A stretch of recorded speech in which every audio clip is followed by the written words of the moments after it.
I am so looking forward to having the opportunity to talk to my dental colleagues about the lessons, the life lessons that we've learned from the horrendousness of the COVID-19 pandemic.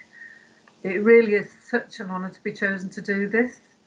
I'm planning to talk about risk, what risk actually means, and what stops us from being able to assess it accurately, and how it affects our lives.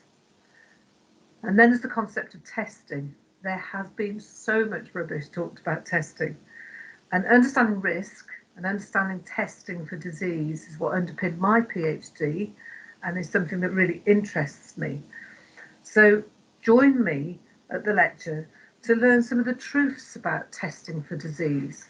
What we have to think about is the costs and the value of false positives, false negatives, and the costs and the values of true positives and true negatives for us, for our staff, and for our patients. Undoubtedly, it's changed irrevocably, but external changes can benefit us if we change internally and we're receptive to the unfamiliar and new ways of doing things. So I hope you'll join me for this discussion. If you're interested in attending, visit fgdp.org.uk/events. I look forward to seeing you.